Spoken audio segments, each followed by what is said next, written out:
Welcome, everybody. Thanks for coming tonight. My name is Kim Hosen. I'm the Executive Director of Prince William Conservation Alliance, and I'm going to share my screen and just take maybe 2 or 3 minutes to tell you a little bit about us. Yeah, no, you sit there. Before the program. Okay. We are a nonprofit organization based in Prince William County, working to promote, I guess we would call it, smart growth principles, and working to protect our valuable natural assets, our natural areas. Oh, and this was a show of the Rural Crescent, which is our protected rural area, at least for the time being. That's about 80,000 acres for farmland, large lot development. It's fields and forests for the most part. And it is an important part of Prince William County. One of our big successes was putting through an application to get 40 miles of Virginia Scenic Byways in Prince William County, which really showcases how beautiful and important the rural area is. Right now, the rural area is threatened with data centers, and we are really trying to work on that to protect our streams and trees and fields. The whole area that is proposed for data centers is in the watershed of the Occoquan Reservoir, which has already lost 1 billion gallons of capacity due to sedimentation. So there's huge concerns about that because, as we know, the quality of your watershed reflects the quality of your drinking water supply. Along with the changes that are being proposed for the long-range land use plan, combined with the data centers, we're looking at the single largest land use change the county has considered in well more than 20 years. So it's a good time for everybody to get involved in proposals that are going on. So we're really glad you're here about Belmont. Prince William Conservation Alliance, as I said, we're looking to protect our natural areas, but also to regreen areas where we can. And this is a tree planting. We planted 100 trees at Silver Lake. And just recently, we gave away 500 seedlings of dogwoods and redbuds to 250 people to help regreen our neighborhoods. One of our big successes was Merrimack, the permanent conservation of Merrimack Farm Wildlife Management Area, which is 100 acres of contiguous forested floodplain wetlands that's protected by 200 acres of hardwood forests. And in the spring, as you can see, there is a stunning display of bluebells that goes on for maybe a mile. It is just something you have to see to believe. As one person said, it's like walking through Oz. So to celebrate this beautiful natural area, we're back to holding a Bluebell Festival at Merrimack Farm. You can check our webpage for more information about that, but it's on April 10th from 10 a.m. to 4 p.m. We have guided tours, and we hope we see you there. This is a picture of the Occoquan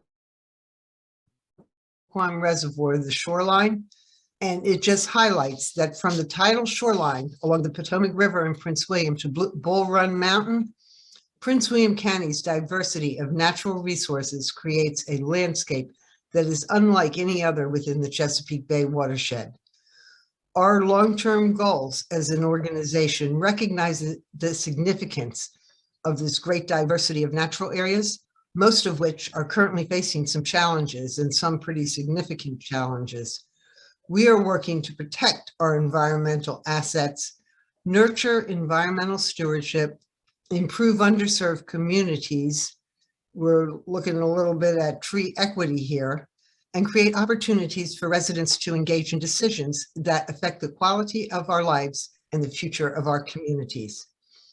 Which is why we're here tonight, to talk about a proposed development at Belmont, which is located adjacent to the Occoquan Bay National Wildlife Refuge and along the shoreline of the Occoquan River, just upstream with its confluence with the Potomac River.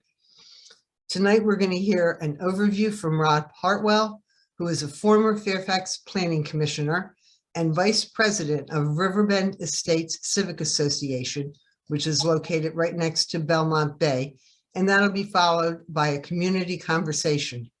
But to start, we are delighted that Supervisor Margret Franklin is here with us, and I would like to invite Margret, Supervisor Franklin, to share some opening remarks. Supervisor?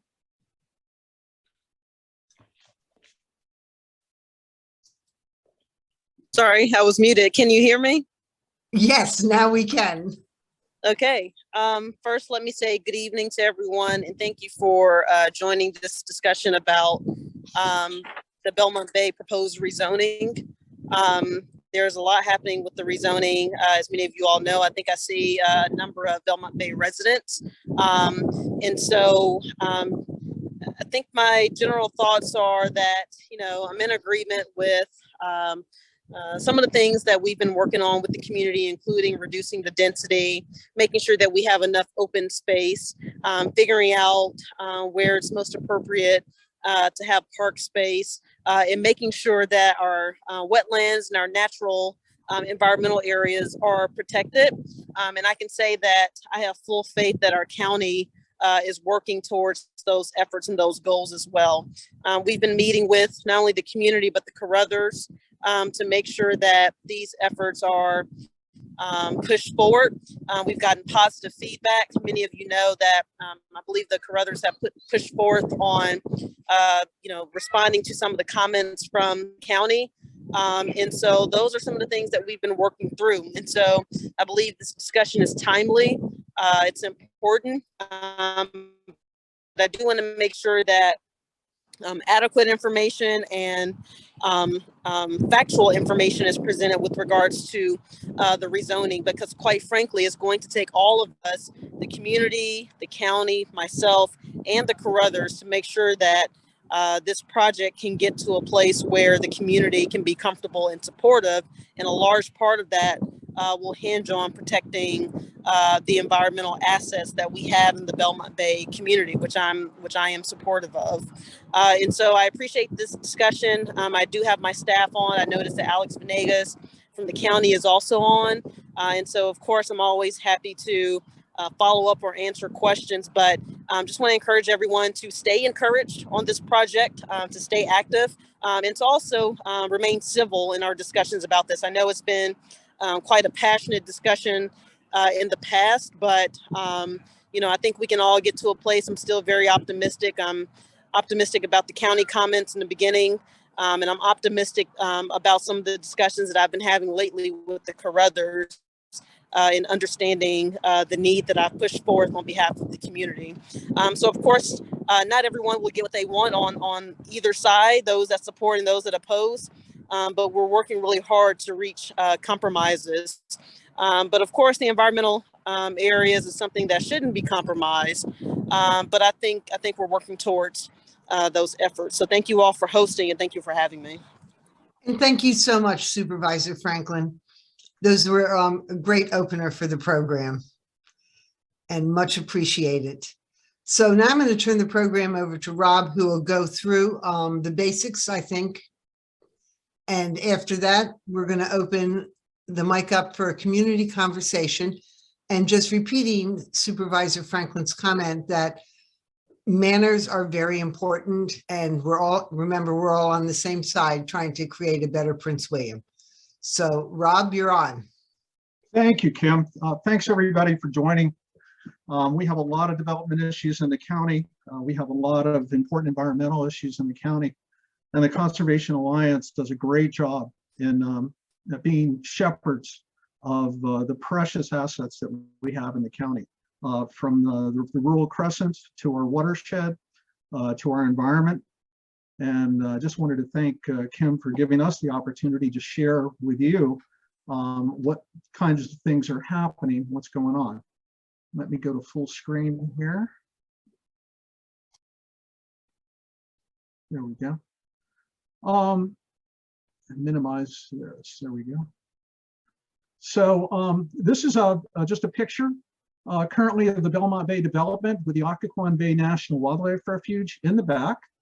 Some precious wetlands here on the front, and the old Ospreys golf course, which unfortunately was closed a few years ago, and Richmond Highway and Route 1 and the VRE station are up front on the front of this photo. So it's a pretty good picture and gives you an idea of the layout if you haven't been here.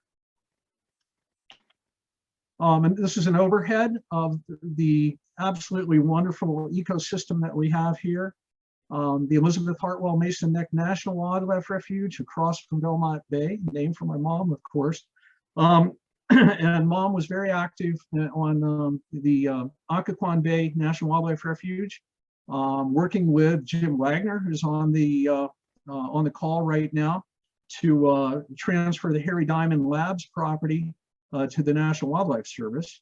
And then Featherstone National Wildlife Refuge to the south and across was scheduled to be a dump for Washington, D.C. trash. They were going to barge all the trash down the river and dump it in Featherstone Marsh. They had an agreement with Prince William County to do that before Mom found out about it and was able to get our U.S. senators involved, and they stopped it pretty quickly.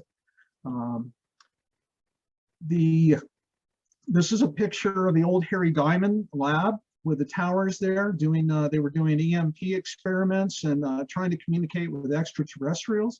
You know, a whole bunch of things that I don't have a security clearance to talk about. It's pretty heavily guarded. I think Jim Wagner knows more about that history, but you know, 540 some acres, I think, right behind the Belmont Bay development that is right now a precious wildlife habitat, 2 nesting pairs of bald eagles. And it's a wonderful place to go and walk and see nature if you haven't been there. This is a slide from the Carruthers, who, by the way, are old family friends of the Hartwells. And this was the original development plan for Belmont Bay. They had 400, and they still have the right to build 411 units. Their current proposal is to build an additional 1,390 units. You know, I moved in here and other people moved in here because it was a golf course community and a natural community with large and vast open spaces on the golf course. And most of the people that moved in on these houses up here moved in, that's the golf course villas, to be right on the golf course. And there are some pretty big issues now. The Occoquan Bay National Wildlife Refuge back here is bordered by lines of trees and buffering. And under most of the development proposals, most of the trees south of the northern pond on here, there's been a proposal for a 25-foot setback, which would result in all of those trees coming down, as well as all of the trees down here in the corner. So there was a plan and approved for a hotel, which the Carruthers advertised it as an eco hotel for ecological getaways. And the roads were widened and brought into Belmont Bay to bring some significant commercial traffic. This was the commercial area in the original plan. And now that waterfront commercial area has been planned, most of it for residential, and 2 100-foot tall apartment buildings there with only 1 parking space per unit allocated in the original plan. And we are anxiously waiting to see what the Carruthers come up with next. We haven't had any meetings with them. We've requested to have some meetings in town halls so they can work with us on this effort, but it hasn't happened yet. And now I wanted just to go through and tell you exactly what they have planned and where they have planned it. I'll start with the location adjacent to the National Wildlife Refuge. They have a plan on the water, right on the river, down in the corner by the refuge, down here, for 244 owner residences, or it could be continuing care, retirement, and community added in. And as I said, unfortunately, there's a large area of trees and buffering next to the wildlife refuge down there that would go away under this proposal for the single-family homes. I think one of the biggest concerns we have is that the original setback request, 25 feet, is just far too close to the refuge without adequate buffering. And we're asking for density to be reduced there significantly. We do prefer single family homes, I think, to townhomes or to condos. And I think that would be more appropriate if they're going to build there for the water. But as I said in the beginning, on the current plans, they could build a hotel there. So we might be better off just with some single family homes. Up to the south of that, along the Refuge, are 311 proposed homes for a location they're calling Beacon Park. This is on the old golf course. The golf course originally, the proffers, it was proffered in perpetuity to be open space. And now 1/3 of the golf course is planned for development.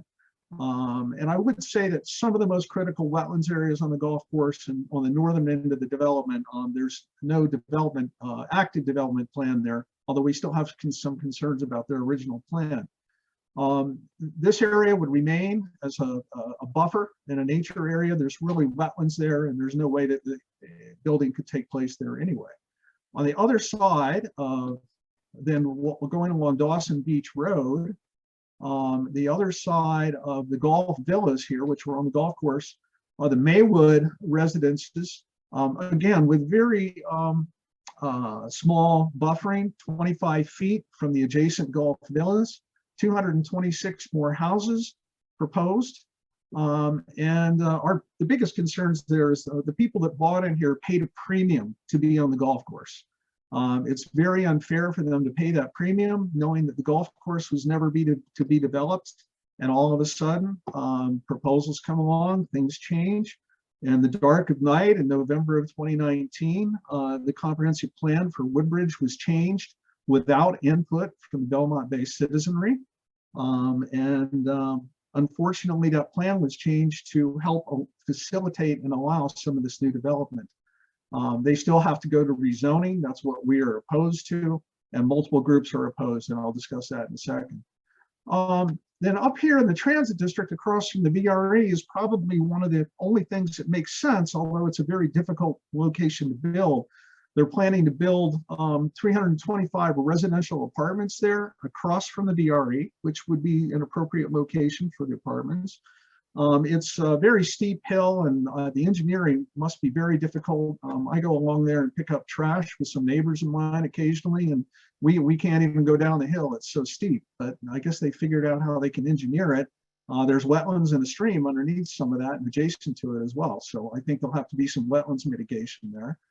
And I wanted to be sure that everybody knew that across the street, there's a development plan for 900 apartments in what is now the Coles Forge Shopping Center and the Food Line Shopping Center.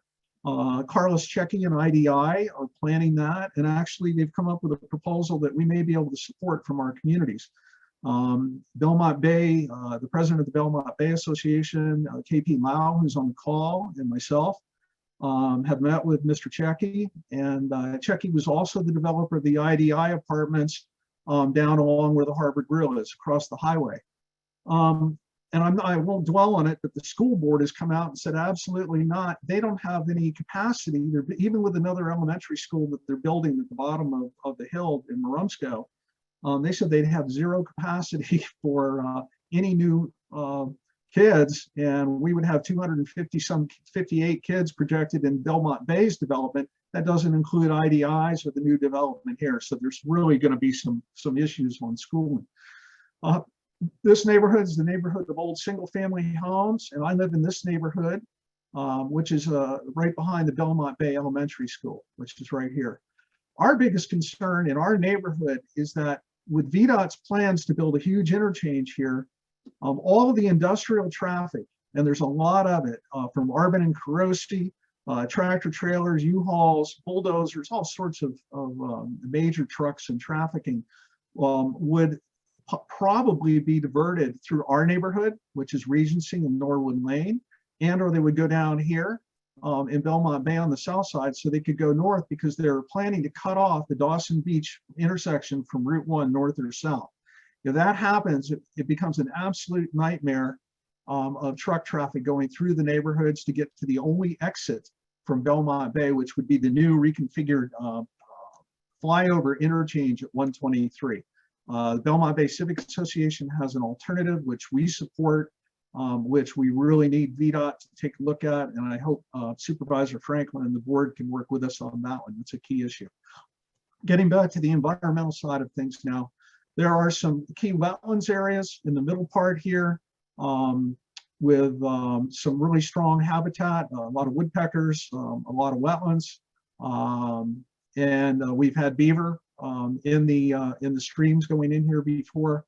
The National Wildlife Refuge has already noticed siltation and sediment flowing into the refuge, and they have some strong concerns. Now, one of the most critical habitats, there has been a riverfront park proposed, and with a lot less, with, I guess, parking in that riverfront park right behind some of the residential units right here and right here. And we're very much concerned. They had a bridge they were talking about going over the wetlands, and this is all wetlands, and it's about a foot deep in this area.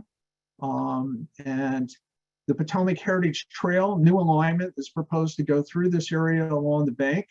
I think we've already gotten some commitments that it's not going to go very close to the residences on Potomac Path. And we're hoping that if it does maintain the current golf course outlet, that they'll put some good buffering there to keep the residents and the people that are utilizing the trail, you know, a little bit apart and to keep noise down and such. What I think I'll do next is go to the next slide, and I have some other visuals if we need them.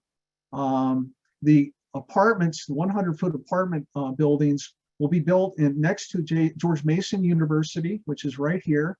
They're proposed townhouses that actually are only 10 feet away from the new mural that they painted on the wall at George Mason University. These new townhouses would cover up that mural, be 10 feet away from the parking garage for George Mason. George Mason has strong concerns about how their parking garage that they don't own would be used for the apartments and for other traffic parking. And so they have some strong concerns there. And the two 100-foot tall apartment buildings, if approved, with 473 units, as I said, only one parking space per unit, would be built on the waterfront in front of all these waterfront townhomes that already exist. They probably knew or should have known that there was commercial development there, but I don't think they envisioned 100-foot tall apartment buildings there. So current opposition to the plan includes the Northern Virginia Audubon Society, and I see two of the representatives are on the call. They sent a letter to the Prince William County Board of Supervisors and the Planning Commissioners. The Belmont Bay Concerned Citizens, and I want to recognize Frim Nowicki in just a minute. She's representing the concerned citizens from Belmont Bay. They've gotten a massive number of petitions signed. I think they're going to present some new petitions and some new things to the board coming up soon. And they've testified, and citizens from concerned citizens have been before the Planning Commission and the supervisors each month recently. The Belmont Bay Homeowners Association has come out in opposition to the rezoning. Riverbend Estates Association is opposed to the rezoning. And every single citizens group on the peninsula where this rezoning plan is going is opposed to this development. Prince William County Conservation Alliance has sent a strong letter in opposition to the rezoning as planned. And the Prince William County School Board actually came out with direct opposition in their staff comments.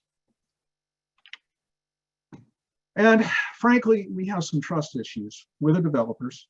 When Belmont Bay was first proposed as an eco-friendly community and a golf course, and there was significant commercial development and restaurants that were promised, all of the building of the residential units went first, and the promised hotel and the promised commercial areas with more shops and restaurants, especially the restaurants were attractive to people, were never built.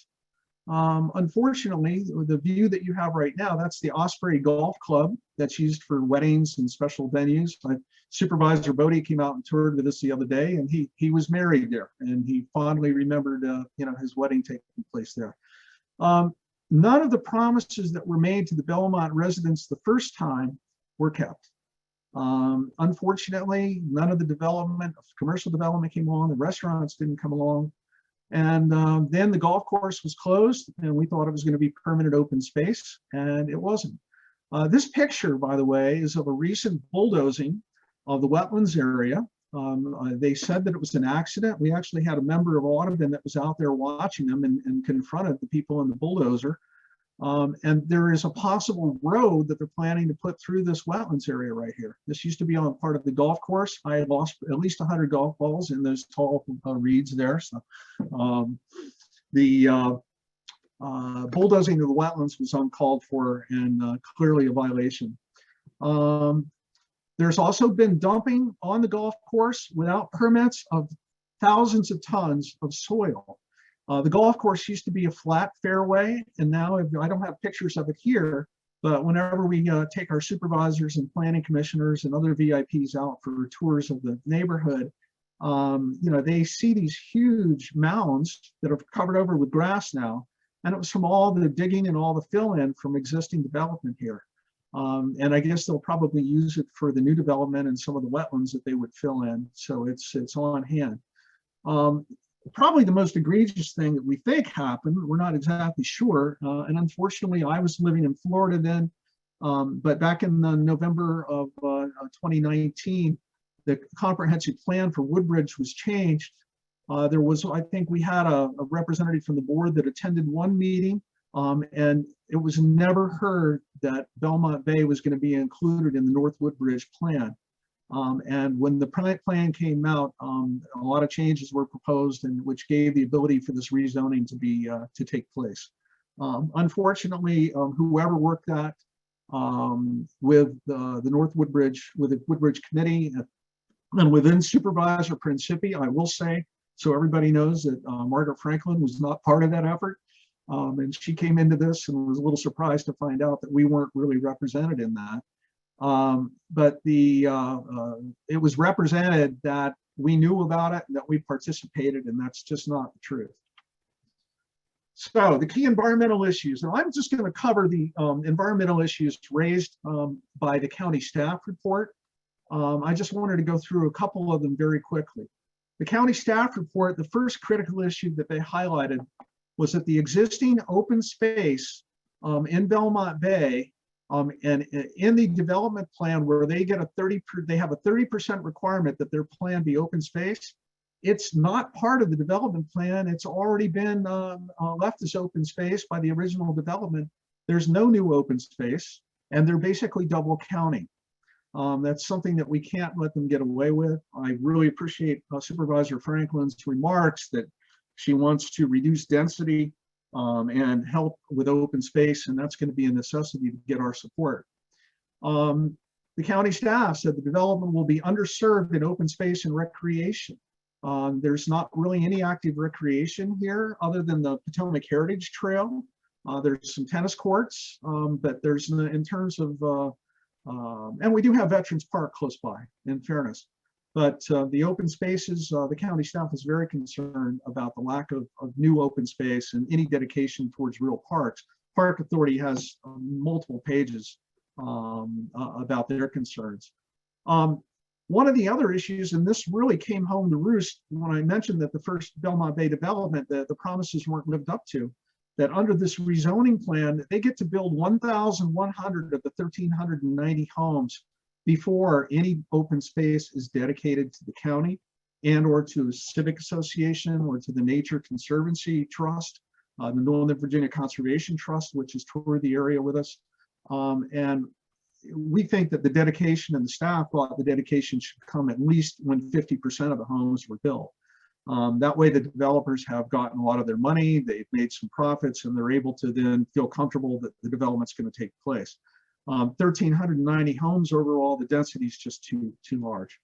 The setbacks are too minimal, and they need to be increased throughout the development. And just to give you an idea, I've called this the stack and pack development. The sidewalks are reduced from 5 feet to 4 feet. The driveways from 12 feet to 8 feet. The setbacks, in some cases, 10 feet and 25 feet. The setback between the two 100-foot tall apartments buildings, it's usually 100 feet, and I think they brought that back down to 10 feet or 25 feet. I can't remember off the top of my head, but I mean, you can really look into the window next to you, almost reach out and touch somebody. I think KP Lau has coined that phrase. Fairfax County made comments about the impervious area percentage, about the watershed quality in the Occoquan River, which is something that both the Audubon Society and the Conservation Trust pointed out. With all this new parking lots, with all the lack of new open space, the runoff into the wildlife refuge would be significant. And the shoreline needs to be protected. Fairfax recommended a living shoreline to firm up the banks and reduce sedimentation. And they also suggested that there be some efforts to look at archaeological surveys in some areas where we haven't had any surveys. Right across the river was where Captain John Smith landed in 1608 in June. It's actually called the Hartwell site for my mother because she pointed it out as the likely area where Smith traded with the Toxinut Indians.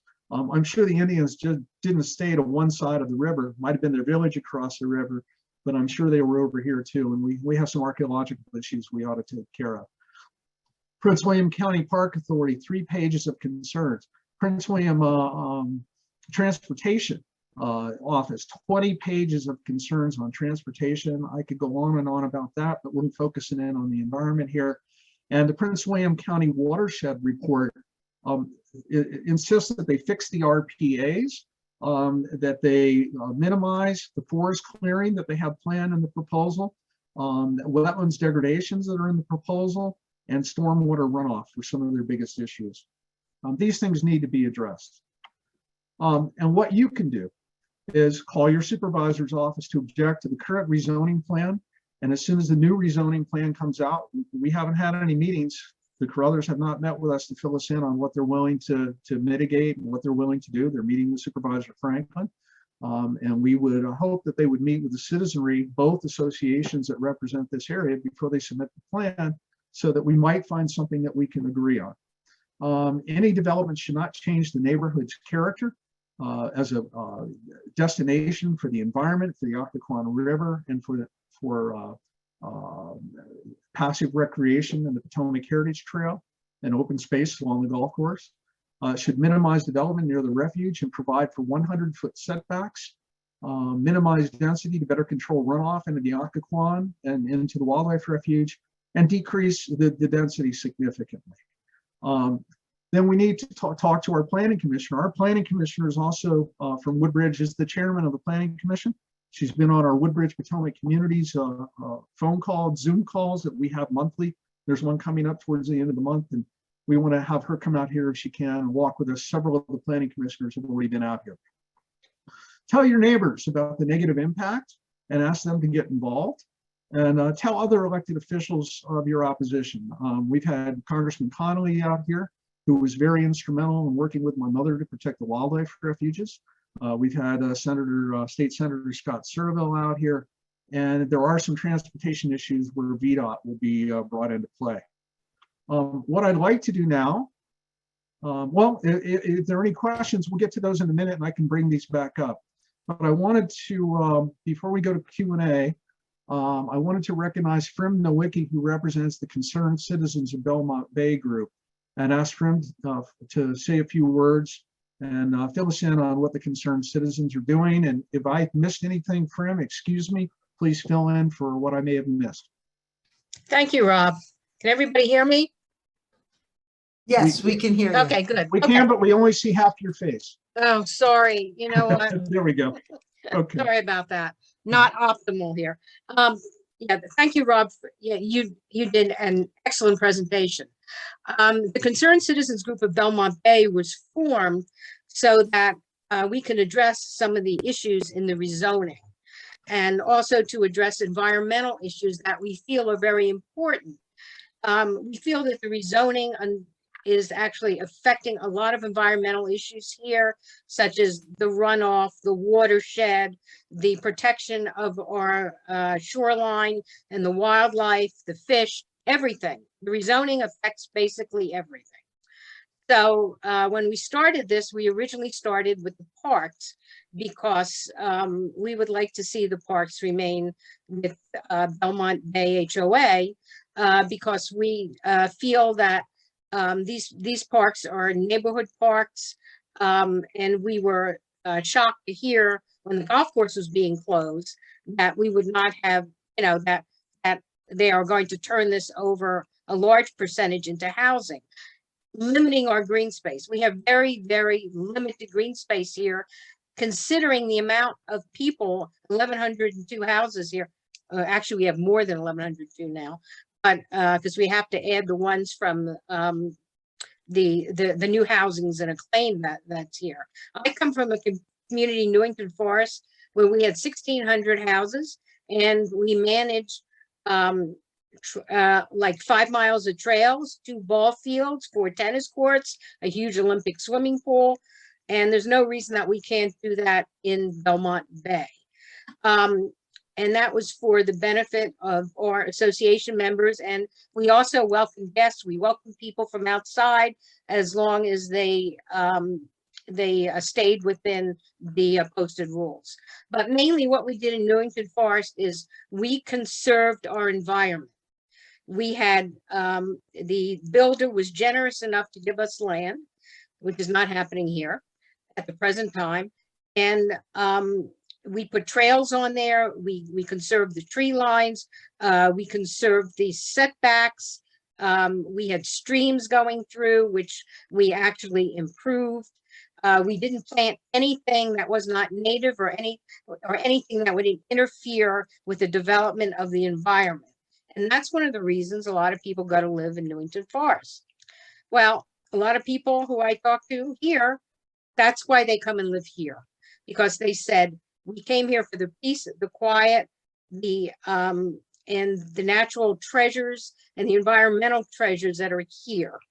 So basically, by having the density in the housing, you're destroying some of that. You're destroying some of the wetlands. You're destroying some of the shoreline. You're destroying why people are coming to live here. And that affects resale value. I was speaking with a couple today who's just moving into our condo, and they said, oh, but isn't this going to make it better? Because they had looked at the Belmont Bay development video that Mr. Sodas has put out, and the only thing they noticed was the riverfront development. And I said, yes, that was promised to us 17 years ago, but it was promised to us in a different venue. It's supposed to be townhouses. It was supposed to be open. It wasn't supposed to be these 100-foot buildings with no setbacks. And then I mentioned the remainder of the houses. And they said, what houses? And I'm going, didn't you see the rest of the presentation that they were putting houses here? And they said, oh, I guess we didn't pay attention to that. So again, the Belmont Bay Citizens Group also brings that to people's attention, that this is just not the development on the waterfront, which actually was promised to us. This is the development of adding 1,309 new housing units, which was not promised to us, and which we thought that the golf course would remain. And there's a lot, among a lot of people I talked to who have originally moved here 17 years ago, they said, well, why are we moving out? Because the developer is not living up to what he said was going to happen. Now, we realize that this happens, but it doesn't happen to such an extent that is smart development. It's smart development for the developer because they're making a lot of money. But is it smart development for the county? That seems to be kind of in the middle. Yes, the county wants development. Yes, we need services. Yes, we want some development, but it has to be the right development. It has to be smart development. And with smart development also becomes enjoying your environment where you live. And with all these housing units, you're going to be right on top of each other. Also the roads through the through the wetlands. And so our purpose also in the Belmont Bay group is to provide an education on this, to say, did you think about this? Did you think about that? How it affects everybody in the community, not just the developer, not just the county. I know that the county also wants to make this a premier living destination, but just packing houses in here is not making it a premier living destination. It is helping to destroy some of the environment, the wetlands, the wildlife. that's not premier living. So I think that with our group, what we decide to do, you know, we say we have the pros, we have the cons, and people have to decide for themselves. But, you know, our concern, like I said, is we have the loss of green spaces. We also have the loss of, you know, the loss of wildlife.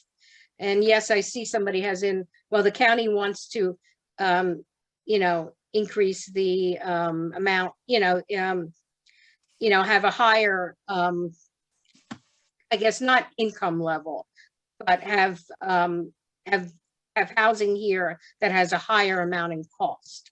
And I pointed out to somebody today, yes, we're at a high level in cost now, but we were at a high level in cost 17 years ago when I could have sold my condo the next day for $650,000. It doesn't matter what the cost is today. It's a false economy, because if the economy goes down, housing prices go down. So having more housing now at a higher price does not mean in the future that that higher price will stay. It's a false economy.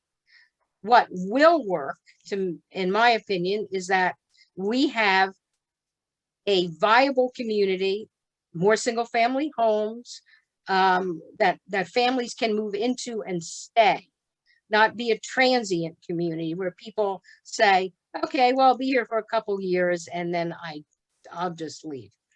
So I think that with development comes responsibility. And presently, the Carruthers to us are not accepting their responsibility to make this a premier, not a destination, but a premier community. This is one of the first communities this is the first community you see as you come over the bridge from Fairfax. And it's also one of the first communities you see other than Lorton Station. So what type of community do you want to see? Do you want to see a bunch of apartments crowded together, you know, like Route 7?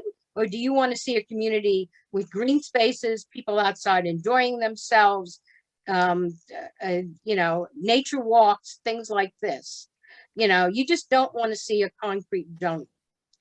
So, like I said, our group is an educational group. We also lobby for what our members believe in, and we have a lot of members now.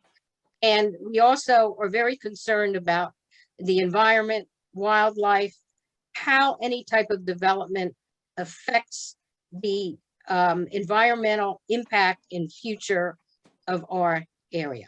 Hey, Frem, this Yes. is Rob. I wanted to just ask KP, he mentioned something on the chat that I think is important about the numbers of homes that can be built under by right now, because when I mentioned 400 and some, I wasn't taking into account. KP, can you fill us in on that real quick? Okay, Rob. Original 1999 profit statement essentially gave them the right to build 1,500 homes. Now we have 1123 under Belmont Bay Homeowner Association. And then Acclaim has 124 units. And now also the M&S is building another 65 units.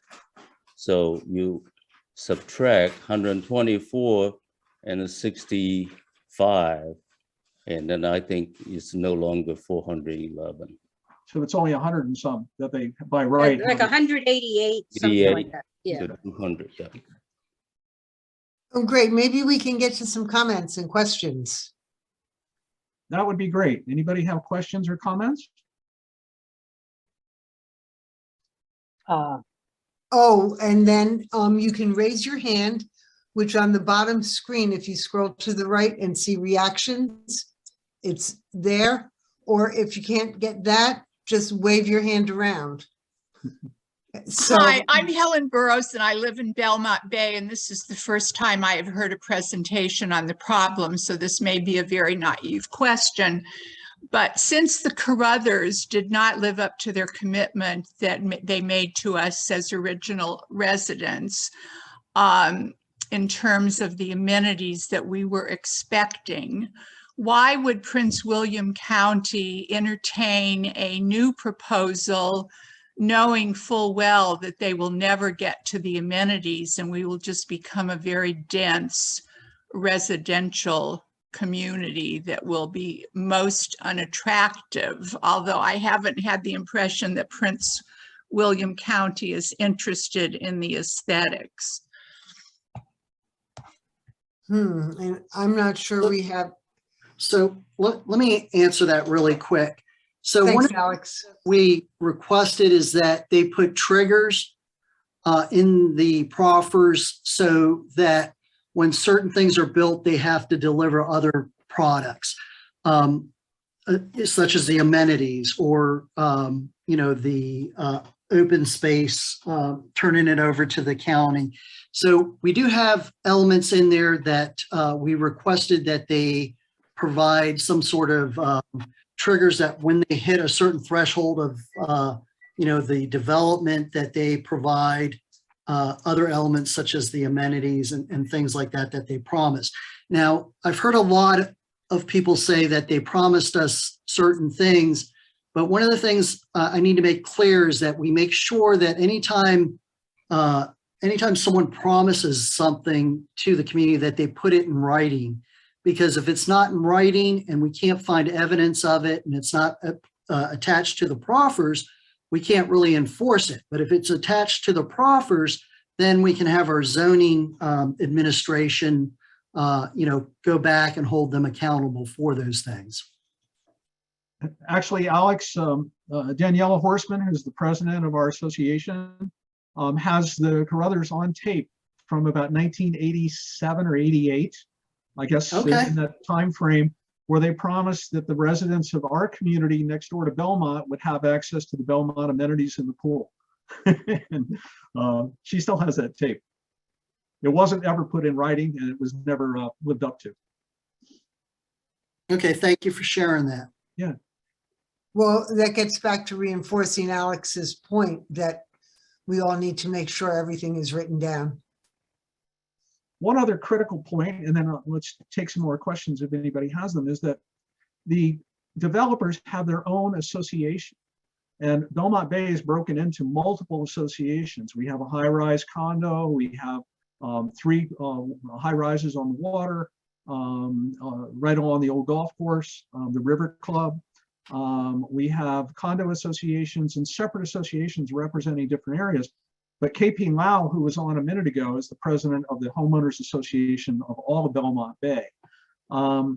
The Carruthers Association participated in the North Woodbridge plan and participated in a lot of the planning and represented perhaps that they were speaking for the community. In this new proposal, they have proposed a separate association that will be all the new homes that are built. 1,390 homes would be under the new association that the Carruthers are setting up. For instance, one thing that they proposed was a clubhouse along the water underneath the restaurants and on the waterfront.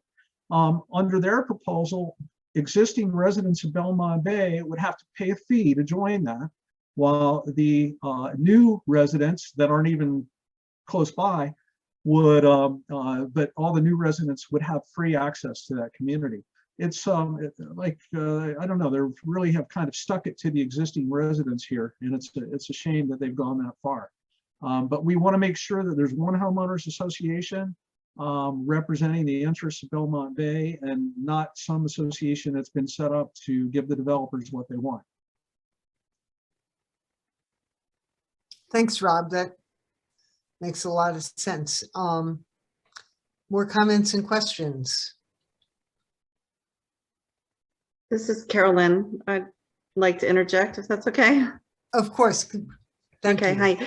hi. So it seems like we're going through, the standard channels with, local government and so forth. But is there something more we need to do to raise the level of attention of this? Along the lines of what Rob's mother did, trying to bring attention to the, protecting the environment and so forth. you know, I'm a writer. Do we need to try to get stories into the Post and local magazines, or what more can we do to bring attention to this? Would that help? I don't know. I'll help answer that. We issued one press release, and all of the press around here in Prince William County told us they've already covered it.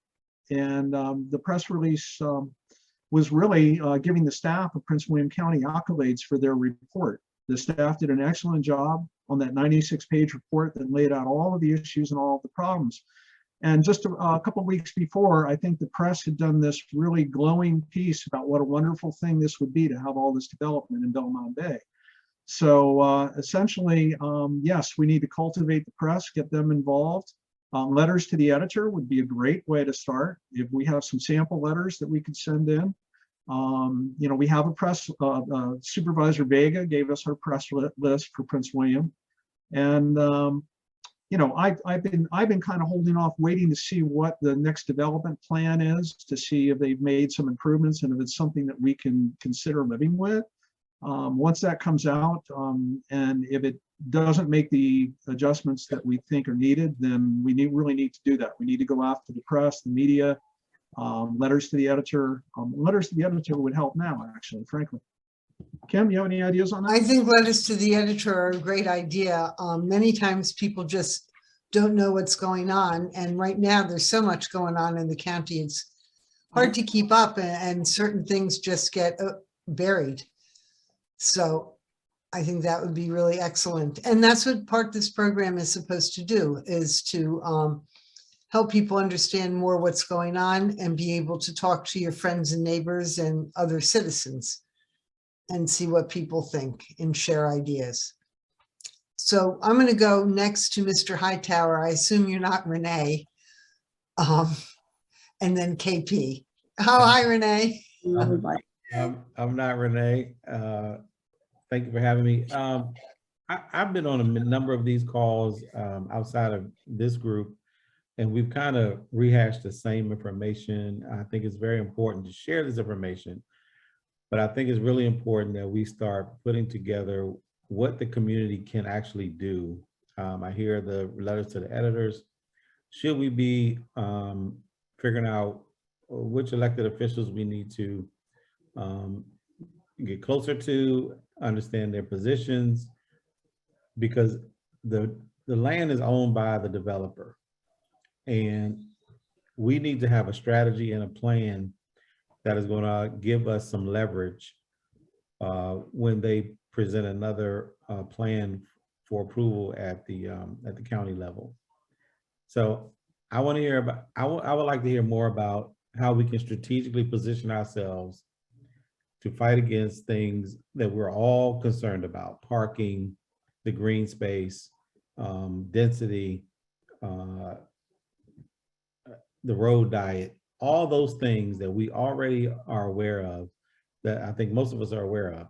How do we position ourselves to stand up against the developers and make sure our political voice is heard at the county level, because we are voting citizens? I'll listen for a response. Yeah. Go ahead, Rob. What we have been doing is individually meeting with board members and the planning commissioners and bringing them into the community for tours. We have the chairman of the Board of Supervisors, Ann Wheeler, coming in next. We've had Supervisor Lawson, Supervisor Vega, Supervisor Bodie, Supervisor Ann Wheeler's coming. And Supervisor Victor Angry, was particularly concerned and supportive and helpful on asking for a 100-foot setback between the wildlife refuge. But just those tours and individuals, KP and myself and a few other people from the Concerned Citizens group, it isn't going to cut it. The citizens need to be heard.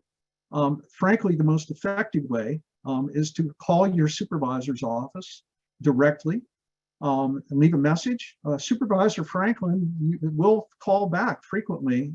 If she gets 150 calls, I don't know about that. If she gets 150 calls, we're doing our job, because she's going to know that this is a really, really important issue to the people here. again, writing them, appearing before the Planning Commission and the Board of Supervisors. Some people just don't like to get up and speak in public like that. And you get 3 minutes. They meet, 4 or 5 times a month, and we've had a lot of citizens have gone out there to speak.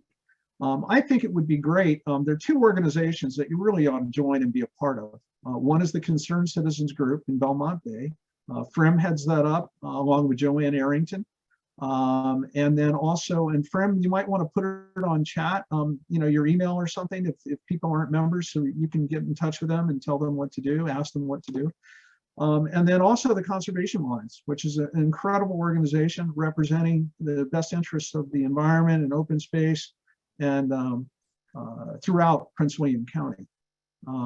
Those 2 organizations can help keep you in the loop about what's going on.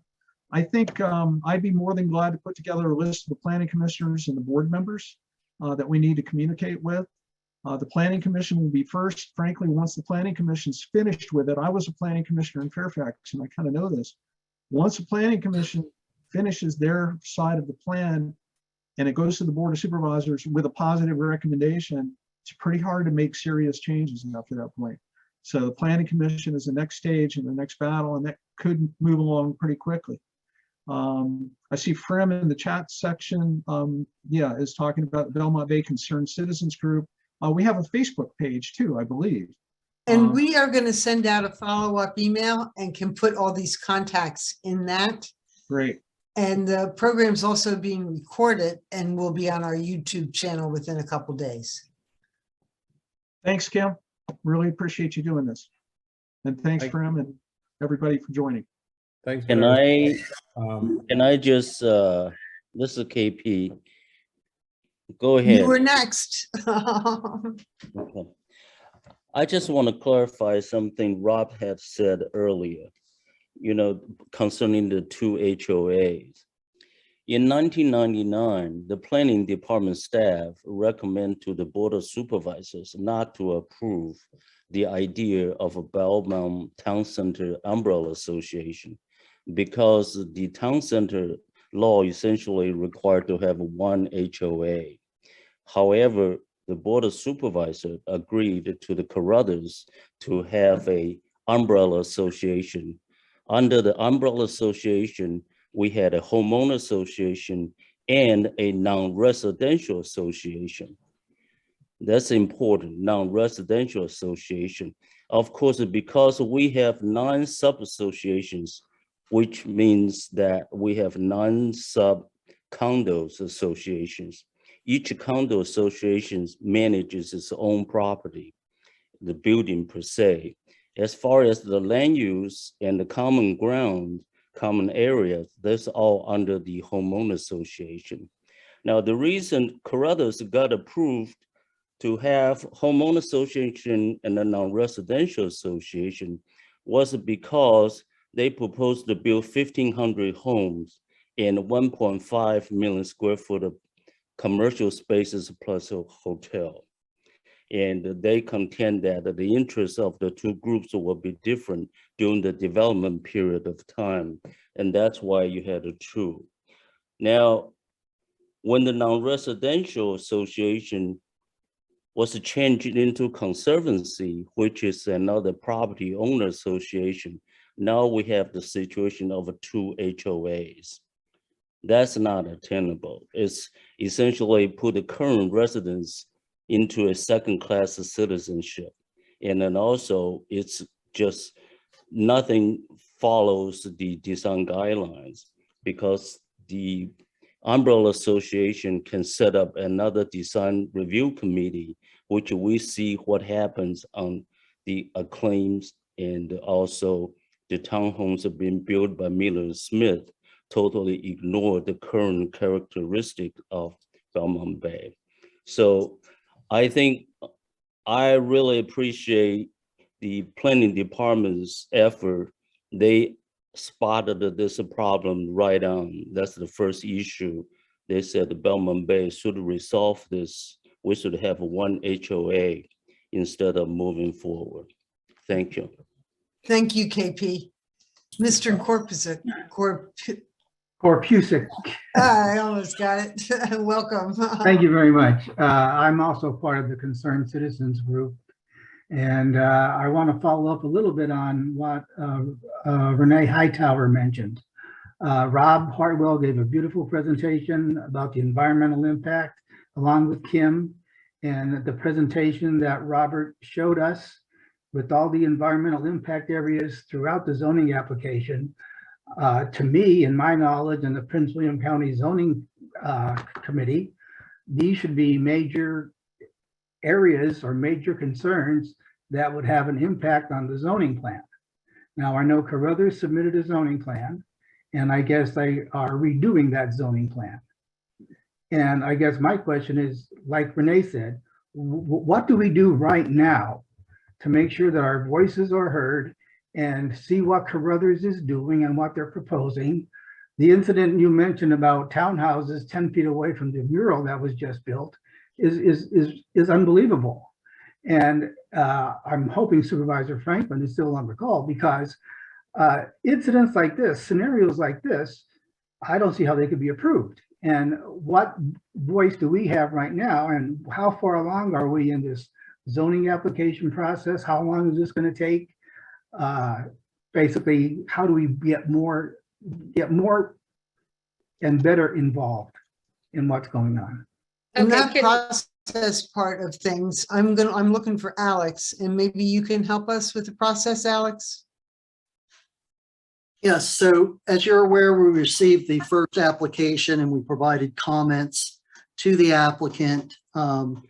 And we're waiting on their response. And once we get their response and any modifications that they make, then we will review that, and that'll be the second submission.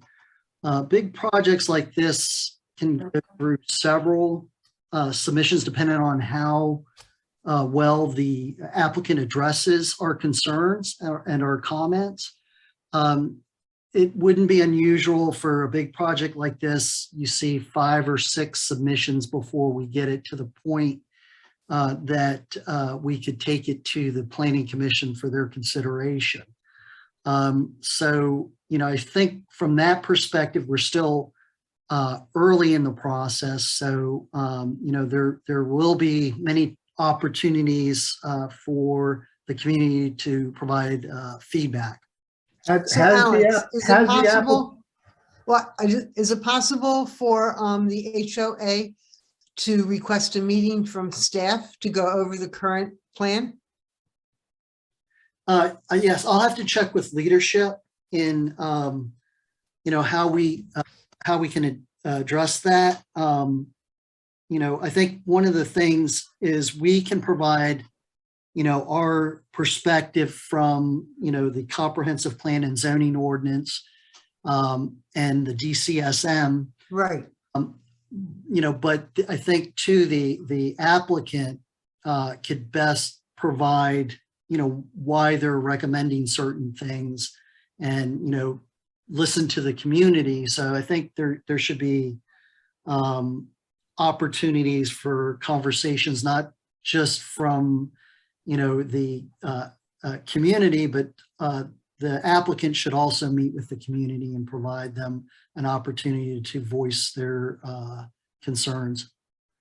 Okay. Well, thank you. as Robert said, Can I address that question? Wait, Miss Frank has been trying to get some, let him finish his sentence. yeah, I just wanted to directly follow up on that question. Has the applicant seen the presentation Robert Hartwell just gave and Kim Hosen just gave on the environmental impacts of what this plan is doing?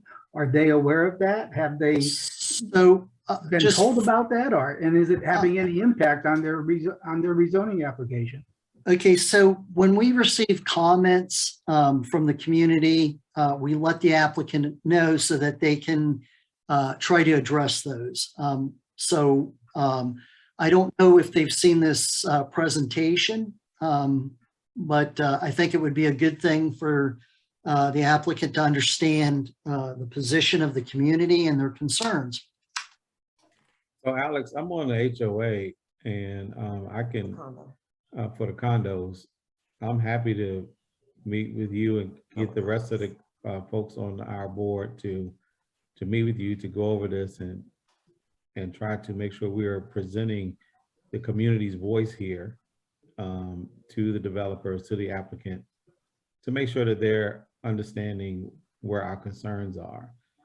As I mentioned before, and to follow what Frank was saying, you know, we don't want them to be able to destroy the tree line or do things that are going to damage the green space. And we have to make that not only clear to the applicant, but also to our politicians who we vote into office.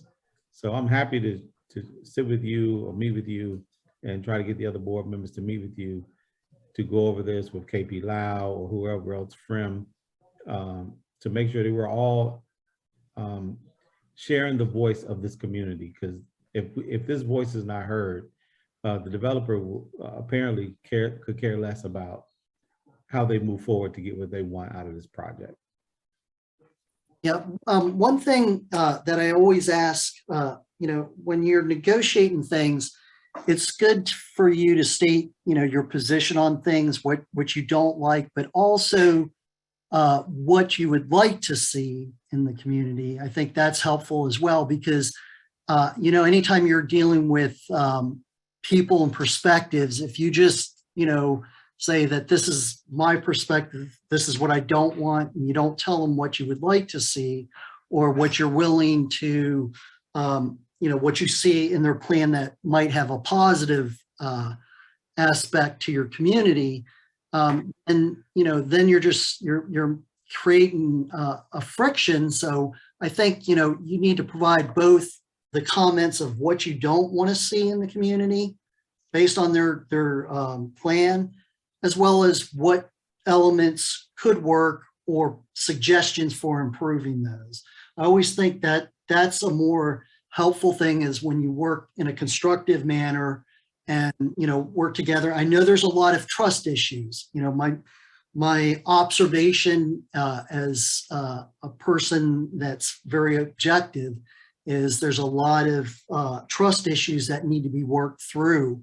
And, you know, the only way to do that is, you know, to have that honest communication and also, you know, understand both sides and try to work towards you know, a common goal, which is what's best for Belmont Bay and the community.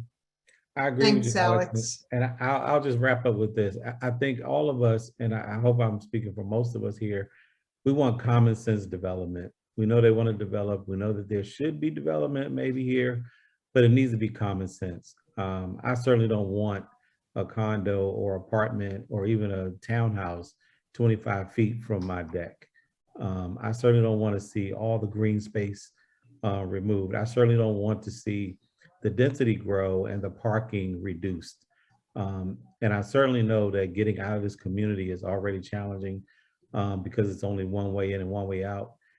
So what is important is that this community is able to say, as you just said, what we would approve of, but what we absolutely disagree with. And I think that is what we need to be working on in terms of our strategy and how we present ourselves, not only to the board, but to the applicant. And those are my comments for this evening. Very good. Thank you for sharing those. They're great ideas. Sarah.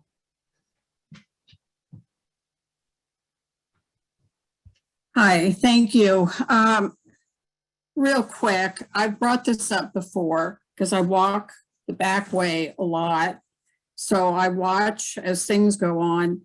And last year, or was it a year and a half ago, they started in one area plowing down the wetlands.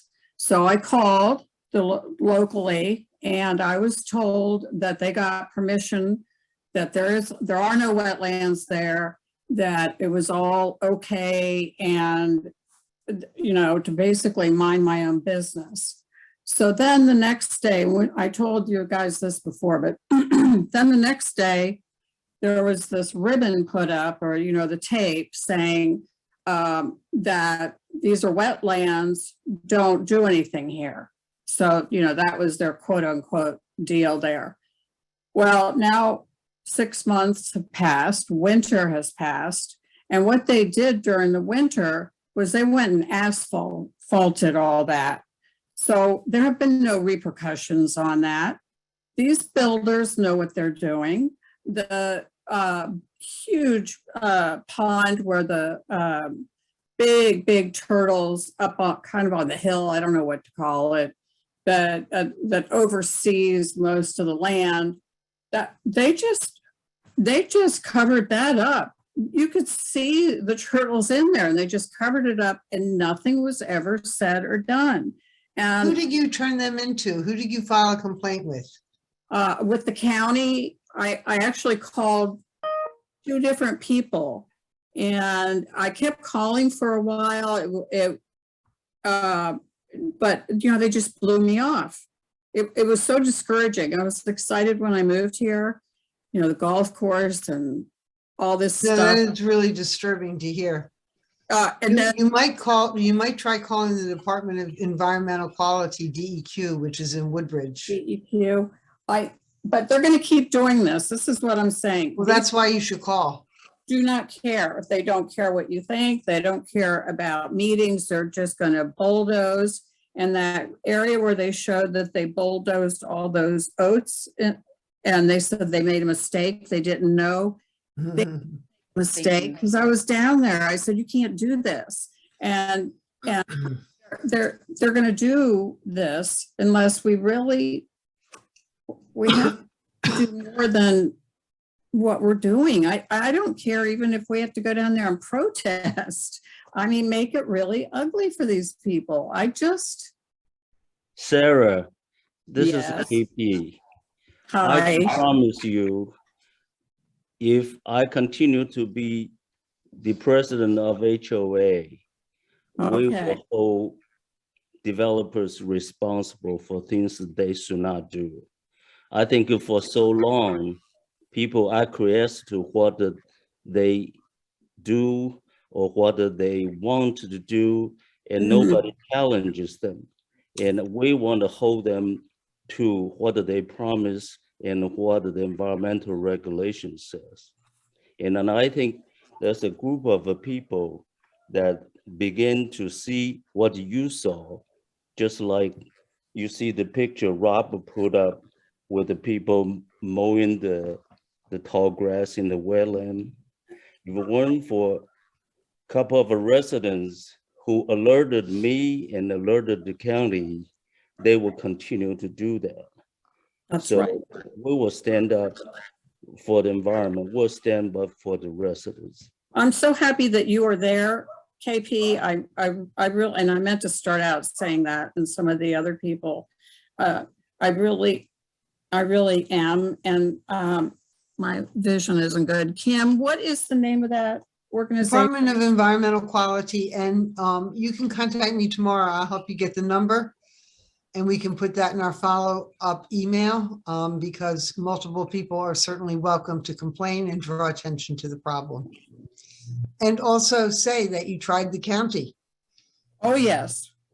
Oh, With yeah. no luck, which is really, really disturbing. Thank you. Kim, this is Frank Karpusik again. Has the Fish and Wildlife Service been involved at all in the rezoning and since it's so close to the wildlife refuge? Yeah, I was looking for, I know there's several people here that are very familiar with the wildlife refuge. I was going to ask them for their views, but I don't know if they have submitted comments. Alex would know.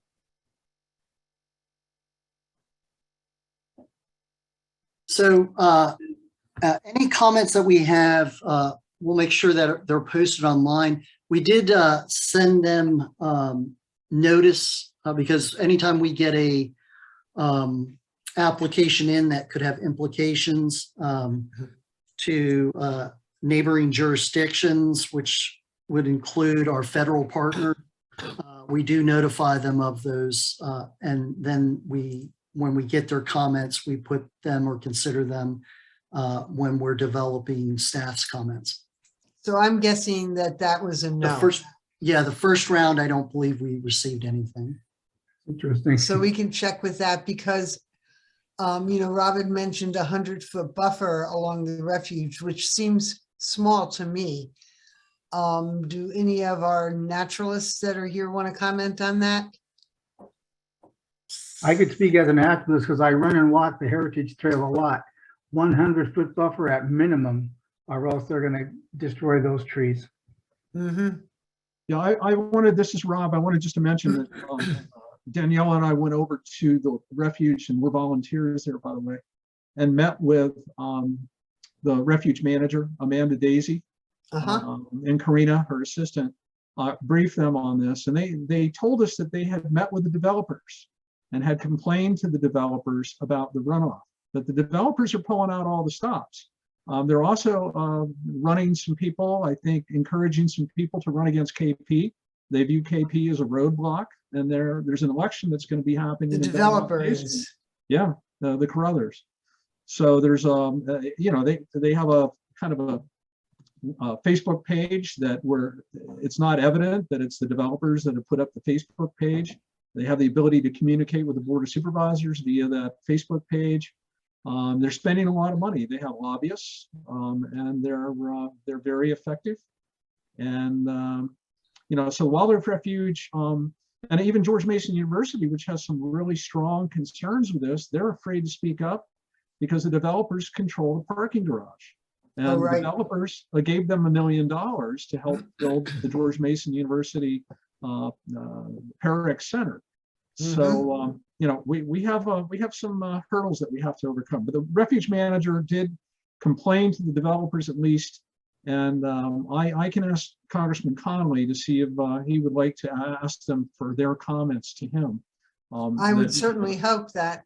I mean, they are a federal agency charged with protecting habitats and wildlife. So let's suggest it. So Joanne. Hi.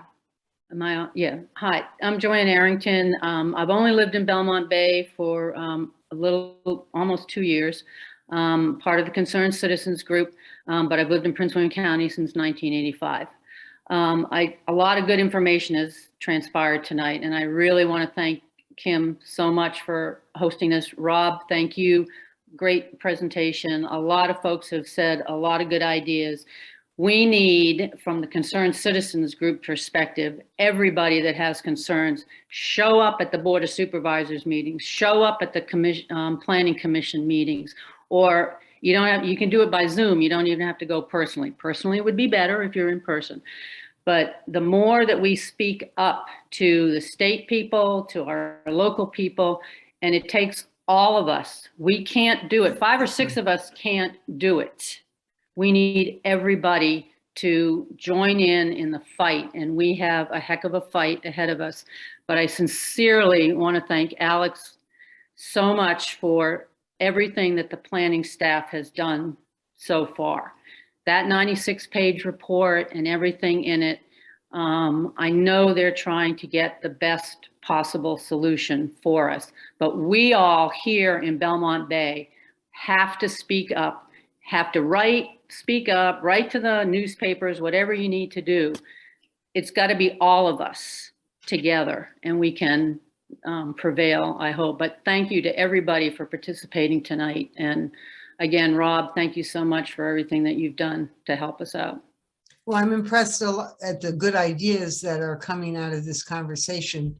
Right. And Rob, I'm guessing that a good way to follow through with some of them is a meeting of your HOA or other? Yeah, well, my HOA, we're actually having our organizational meeting coming up soon, first part of April, and KP has his hands full with all the different associations in Belmont Bay, but yeah, we'll be doing that. Anybody else? And nobody wants to talk about the 100-foot buffer? It's not enough.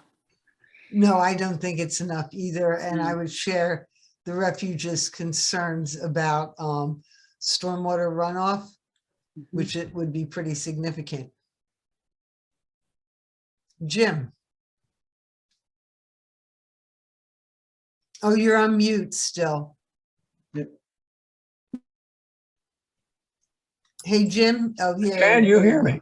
Yeah. Can you hear Yes, me now? All we right. can hear you. I've been quiet so far, aside from the mute, because I think all of the comments have been relevant and quite pointed. And it sounds like the right actions are envisioned. As my perspective on this is, as a no longer a resident of Prince William County, it gives me an outsider's perspective, but also I still have a residual interest in the Refuge as one of the premier spots for all of natural history interests in the Northern Virginia region. Anyway, can I just interrupt you for 1 second? Because I really should have introduced you.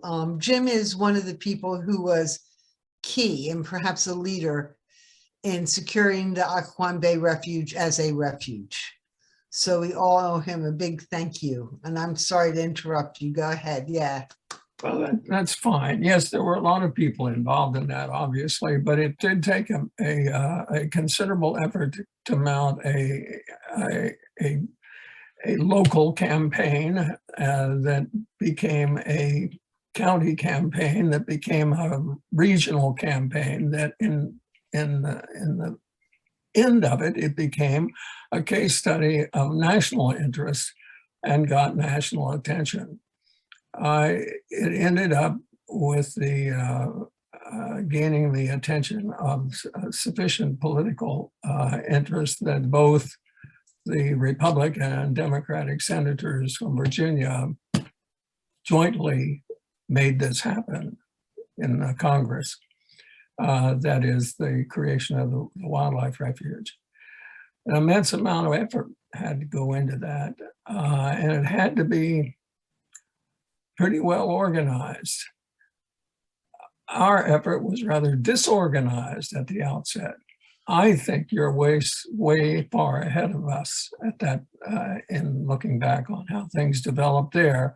You all are aware, you're on the spot, you have your own connections, you have your own interested public servants in both the Planning Commission and the Planning Department and the Board of Supervisors. All of that's very important, but as others have said tonight, you have to keep the pressure on constantly. The Carruthers have a reputation. They had a reputation that they gained on the spot in the fight for the refuge and the initial development of Belmont Bay, that they were not fulfilling their promises. I'm astonished that the archives of the county do not have records of the promises for the commercial area coming before the development, as the town center was the center of the Carruthers argument for developing this then sensitive environmental land. So I'd say you all have some hard work to do. You asked me to respond directly to the Fish and Wildlife Service's interest in this and the 100-foot buffer. The Fish and Wildlife Service has never been forthcoming in any of these struggles. They may make statements and put themselves on the record, but they are not an activist organization and never will be, probably. It is wise to keep them involved and informed and encouraged to take as much of a stance as they can in local media in protecting their own interests. A 100-foot buffer is ridiculous. This whole concept of this plan is ridiculous, and the Carruthers know that for certain. This is a classic game of presenting the worst case and then accepting something that's still pretty good for them not necessarily good for the community. Somewhere between that 180 presently permitted dwellings and the how many thousand residences are in their conceptual plan here, somewhere along that line is where this is going to end up. And I think the citizens groups and the citizens individually have a considerable play to make and have a considerable amount of, I think it's possible that there will be a positive outcome, at least a more positive outcome than appears at the moment. The only thing I didn't hear discussed tonight was what is the planning? What are the planning milestones? When is the next planning committee? When is the next submission to the planning commission, to the planning department? And when is the next planning commission meeting in which this may be discussed? And that's all. Kim, I've talked too long about this. Thanks for sharing, Jim. Alex, can you answer that? Yes, we're still waiting for responses to our comments and questions to the applicant. So the ball is in their court. So, once we receive their responses, we will post those and then send it back out to all the different review agencies to get their input on their response, on the applicant's responses. And, based on that, I'm sure they'll generate additional questions. So again, this is very early in the process, so we don't know when this would go before the Planning Commission. There's still a lot of variables based on how thorough the applicant responds to our comments, and also, how they want to continue to pursue this. So again, it's too early to set a date for when this could go to the Planning Commission. And like I said earlier, this is still early on in the process. A lot of big applications like this can go through 5 or 6 submissions. I host the Woodbridge Potomac Community Zoom call monthly, and it was scheduled for a call later this week. Initially, it was on the agenda. We were told that the new development plan would be submitted and that we would be able to look at it and review it with the developers, but it was yanked, it was pulled. So it's not coming up this month. It may be up next month, but as soon as I get wind that they are actually going to do it or have done it, I know, Alex will be in touch with folks to make sure that they know that it's been submitted, but I'll let this group know too. Kim, can I say one thing? Woodbridge Potomac Communities, they have a Facebook page that you can like and keep up with what's going to be on their agenda. I'm sorry, Kim, Joanne. I just wanted to add that I know that the second submission hasn't happened, and I know Alex will keep everybody up to date on that. But it doesn't have to be on the Planning Commission calendar for a hearing. Anybody can go to any of the Planning Commission meetings or any of the Board of Supervisors meetings and speak at public comments as to what you object about the current rezoning. And that can be done at any meetings. The next Planning Commission meeting is the 23rd.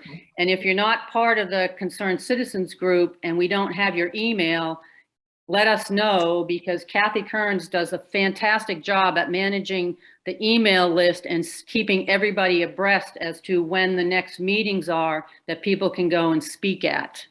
So Joanne, do you want to send us the email that people can send something to and ask to be put on your list? Yeah, they can send to Frim or me or Kathy. We'll get it on. I guess I should put mine in the chat. Or send it to us, because we'll put it in the follow-up email. Yeah. Frim has done that in the chat already. Yeah, I sent mine in already. I chatted in already. Okay. Yeah. So. Perfect. But Kathy does a great job of keeping everybody abreast of when there are meetings coming up that you can go to share your opinion and concerns. Helen? I just have a quick question. In terms of density for Belmont Bay, are we impacted by the Chesapeake Bay Act? Yes. We are. So What do you mean specifically? well, I would think that the type of density that is proposed would not be allowed under the Chesapeake Bay Act. I mean, we wouldn't have enough green space here. Right, So- that, I don't think that's really covered very well with the act. You certainly have to protect your waterways Right. with, Well, they have very specific requirements in terms of building, which I would think would impact us, but I don't know. Yeah, That was my this is question. Rob, the staff report outlines the fact, and so does the watershed report, that they need to reclaim and fix the RPAs that have not been maintained, resource protection areas. they were cut down. Yeah, they cut down a whole bunch of trees. It was reported Uh-huh. to DEQ, and there was no enforcement. DEQ decided not to enforce it. And Prince William County basically, I think, probably asked them, don't enforce it. Yeah, I tried to have that enforced years ago myself, and I couldn't do it. We have a new head of DEQ, Glenda Booth, up north. The mother of Senator Scott Surville knows the new head of DEQ well, and we're going to go back to them and file a report with them. So you're right, Chesapeake Bay Ordinance does limit development along the watershed. There's setbacks that are required. Because the developers managed to increase density and change the North Woodbridge plan, they have set the stage to get this rezoning done. The rezoning actually increases the density in some of the areas significantly for residential versus commercial. But from what I can see, I don't think they're in violation. If they would be if they didn't get the rezoning. And so the key is to stop the density increases in this rezoning. KP, you had something to say? I just want to add a comment. I think earlier, a couple of speakers mentioned about what we should do or going to do, and also the trust issues. And I think that there is a lack of trust. Maybe people accuse the residents is lacking the trust on the other side, but I just want to make it clear to all the people who listen in tonight that when I first became the president of a homeowner association, I went to Supervisor Franklin, and then also went to the Carruthers, want to work out a deal. And I was shuffled off until the rezoning request was put forward. And then now I continue to work with Supervisor Franklin to have a tri-party meeting, essentially homeowner association, Carruthers, and Prince William County. And it did not happen. And recently there's some interest, but I think we just have to wait until the first revision comes out, because everything needs to be said, has to be said about the first original request. So we just have to see what they have done in reaction to the planning department's comments. And then as far as what the residents want, and I said this to Supervisor Franklin, if the Carruthers can put out a revision without landish waivers, 83 of them, and if they follow the county's ordinance, then we will be glad to sit down and then negotiate. Otherwise, it's a pie in the sky. The only thing we can offer is a laying in the sand. Thank you.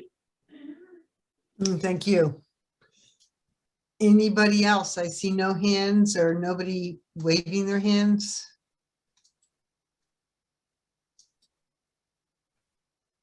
So thank you for coming, Thank you. and we'll let everybody get down and put your feet up and turn the TV on and relax.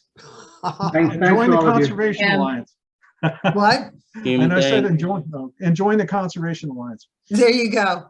And we will send out a follow-up email with, that will include a copy of the chat and a link to the program, the entire program.